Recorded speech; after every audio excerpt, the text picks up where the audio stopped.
Yo, man, I'm here with my dude, Danny Roberts, man. My dude, DR. He came down from the Big C.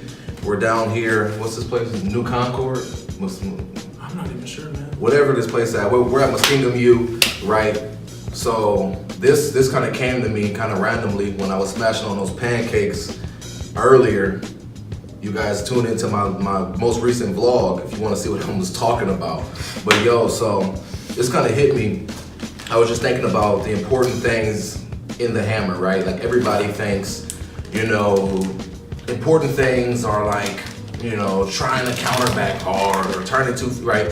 So they think of those conceptual things of being important, but I like to look beneath that, you know? Like Danny and I, we always talk about feeling and connection, just things like that, right? So what Danny and I are gonna kind of talk about, we're just gonna kind of go back and forth on what we feel are the most important things in throwing the hammer, you know, kind of like what we consider the most important things. I mean, of course, disclaimer, this is all opinion based, you know, so if you have a different opinion, that's totally fine, but just to kind of get things going off, you know, the first thing I feel is important in the throw is connection. All right, so the reason why I say connection, or what is connection, right? 2 words, Kevin McMahon, okay? Kevin McMahon.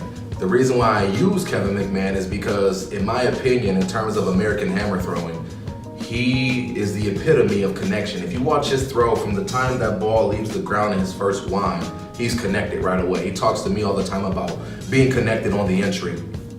Kevin McMahon, that's connection, okay? So what connection is, it's having the feeling of the ball, of kinesthetically knowing where the ball is, even while you're winding the implement, right? I can guarantee you 80% of the hammer throwers, whether if you're in high school, college, you know, I'm not gonna say so much professionally, but I just wanna say high school and college, those that are beginning, they have no idea about connection. Why? Because their coach just says, hey, 2-3 winds, 2 turns, or 3 turns, whatever, when they don't even connect with the ball at all, you know? So that's the first thing that I would say, maybe one of the most important things is connection. Because if you can kinesthetically feel where the ball is, then you have the ability to accelerate the ball, you can counter against the ball, you can work 2 feet together, you just know. So like if I'm winding here and I have no idea where the ball is and I go in on my toe turn and the ball's hanging back here, I'm gonna collapse in the first turn. You know what I mean? Just things like that. Or I may pull at the shoulder to try to accelerate the ball. But if off that second wind I'm connected and the ball sweeps right around here, boom, of course I'm a lefty so I'm going this way. But if the ball just really sweeps around here, feel the ball connected, boom, I can stay countered on that toe turn, boom, land on a flat foot in the first turn, know when to sit back and know when to accelerate the ball. So connection, I would say, is the most important, well not the most, but one of the most important things in terms of throwing the hammer far and in terms of, you know, being able to progress in the hammer. Danny, what you got to say? What would you say is one of the most important things in terms of throwing the hammer, bro? So man, I agree with Jordan's comments on the connection. I was about to say concentration.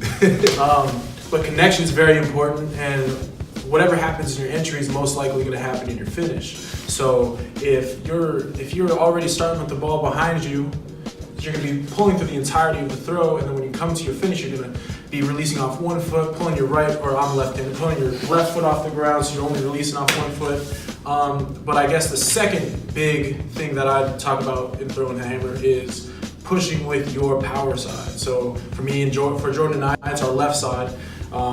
For obviously right-handers, it's your right side. Being able to maintain a constant acceleration of your right side throughout the entire thing.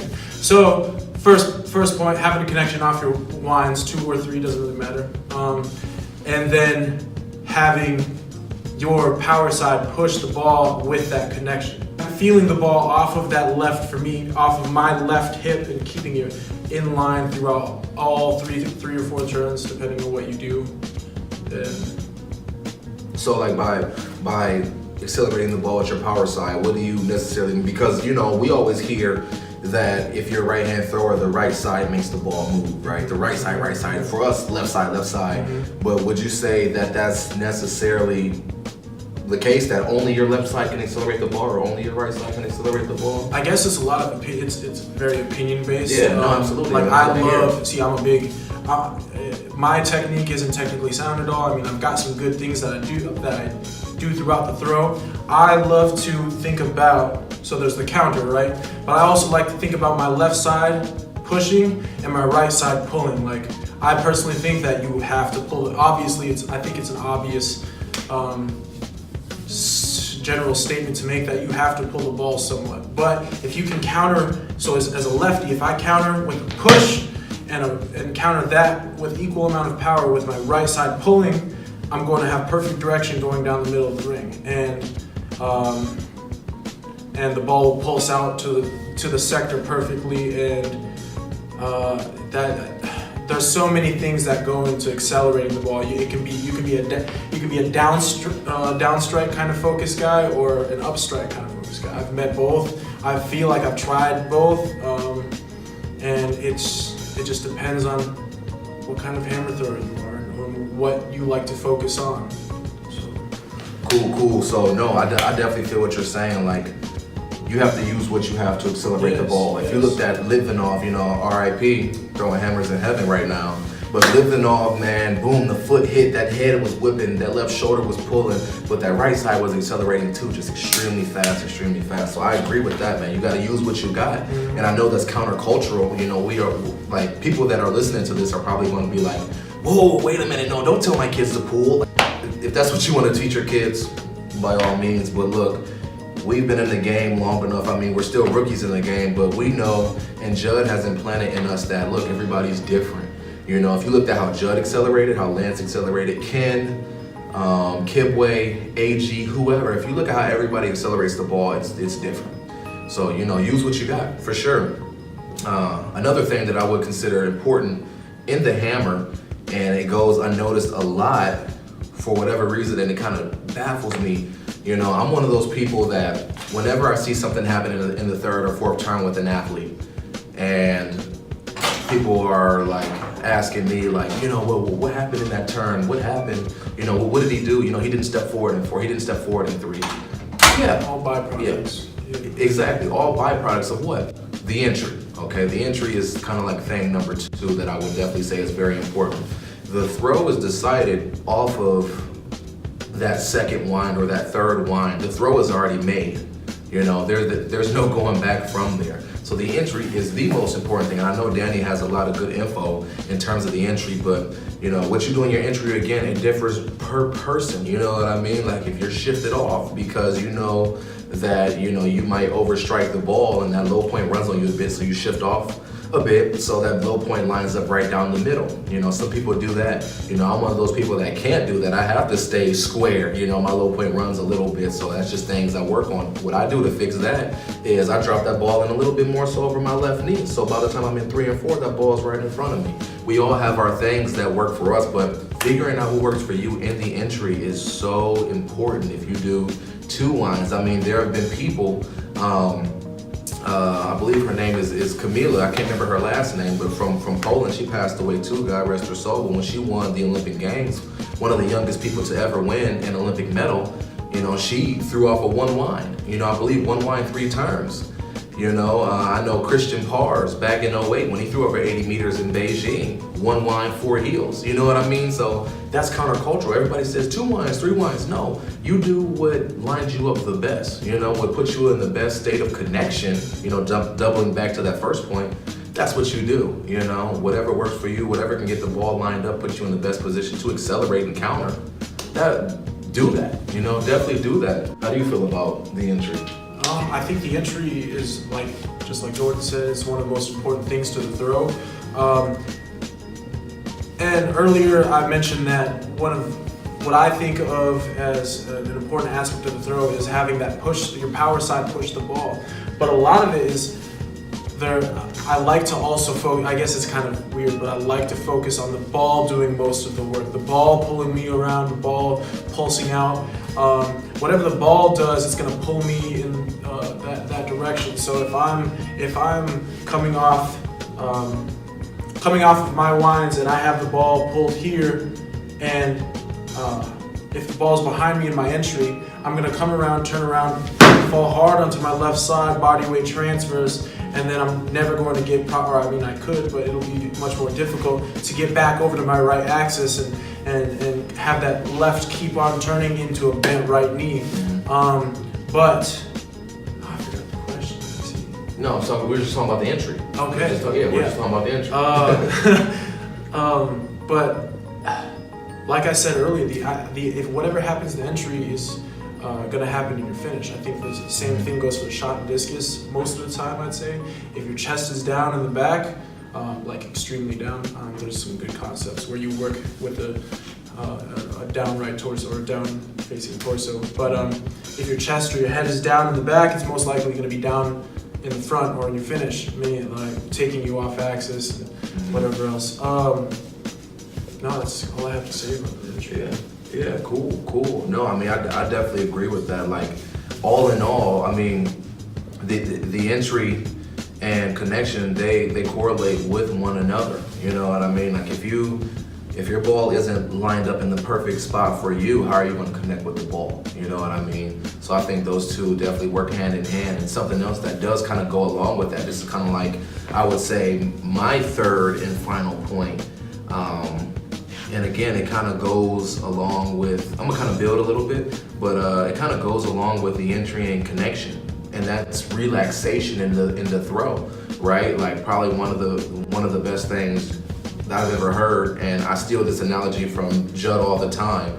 But if somebody asks me what is the hammer throw, it's like doing ballet at a Metallica concert, you know? And I think that goes beyond saying like it's controlled chaos. It really is, right? So to get the ball to really move, you have to be relaxed in certain parts of your body, of course. You know, those arms have to be nice, long, relaxed so the ball can stretch.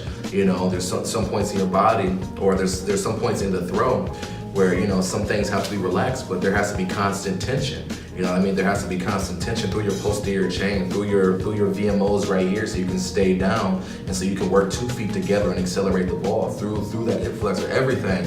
You know, so it's definitely controlled chaos, but you have to find what your relaxation is in that throw. You know, I'm relaxed now, or when the ball goes far off my second line, I let my arms go limp and I just let the ball work me around, and I just work 2 feet together, you know, and then when I land in that first catch out of the toe turn, then I feel tension, I feel connected. I still feel that great relaxation, but that ball can really, really accelerate now. And it's crazy. It's really crazy, man. But when I'm not relaxed, that ball shortens, and I know when, and like, I know when I'm not relaxed, because when I land in that first turn, the first thing my head does is this. It just really rips, right? So the ball's back here. Now I'm compromised right out of that first turn. Now that's a lot of head rip, right? So like it does that, man. And so I really got in a rhythm this early winter / spring of being relaxed. That's why I've been able to come out, hit some training personal bests. I've been throwing great because I've learned how to relax, you know. And that's key for me. Like, seriously, that's definitely key for me. You got any remarks? So Kidway Johnson, I was able to work with Kidway Johnson for only a day, and it was probably one of the best experiences that I've had in my 5 years of throwing the hammer, or coming up on 5 years. He said that throwing the hammer is like the biggest paradox that can exist. The harder you try, the less distance the ball will travel. The less you try, the further it will go. The more work your body does, the tighter and the shorter the radius of the ball. Yeah. No, you're right. I'm bad at talking, man. I'm pretty actually. Yeah. Okay. Turning up. My bad. Anyway, what was I saying? You were talking about how it's like a big paradox. Yeah, throwing the hammer is like a giant paradox. Like I just said about the body, the harder your body works, the less the ball is doing the work. The more it's just like, and it's also it's a controlled chaos. It's like a dance. It's like it's two different sources of energy working together in the perfect little tornado axis spinning top that you can think of. And if one goes off the railing, the other end doesn't provide enough power or counter against it, you're gonna go off and you're not gonna have a good throw. I mean, I don't speak very eloquently, but honestly, we talk about connection, we talk about the entry, we talk about relaxation. And those are three. I mean, I think this video is running kind of like... That's fine, I mean... These three concepts are all very useful when it comes to throwing the hammer. Right. But yeah, I mean, those are definitely 3 points that, like, I wanted to make this video weeks ago. I just never really had the time to do so with work and training. I kind of was, you know, in the trenches, like, just being low-key. off the grid, but like I figured it was the perfect time to, you know, I got to meet up with Danny, you know, got to hang out a little bit. We were just talking hammer, and I'm like, you know what, man, why not bring him in? Why not? Because I mean, he shed some light on a lot of great things. You know, he's been putting some stuff in my ear and Luis Rivera's ear that we've been incorporating in our throws, and it helps, man. It helps. We all help each other, and that's really what throwing is. That's what the community is. Making informative videos or just giving advice to help one another, you know, really at the end of the day. So I'm definitely appreciative. Do you have anything else to say, man? Like in terms of the important things in throwing the hammer? You're good? Yeah. Cool. I mean, if you guys have any questions, like, I mean, Danny's not that far from me. I'm sure we're gonna do more vids in the future. If you guys have any more questions, you know, shoot them to Danny, shoot them to myself. I'll drop all his social media stuff down below in the description. So give him a follow, ask him questions, whatever. Same for me. You know, like, comment, subscribe, all that beautiful stuff. And I mean, I'm gonna have more of informative videos like this. You know, would love to get one with Olympic 4X with some of my teammates, some of the people that I've been in touch with. You know, just kind of pick the brains. You know, this is what we are. We're a community, you know. This is the one different thing with track and field. We are one giant family. Even though we compete against one another, we have a good time, we have fun, and there's a plethora of knowledge to be shared with one another. So we're gonna keep doing it. Thank you so much for showing us love, and until next time, the Dark Horse is out. DR is out. We'll catch y'all later. Peace.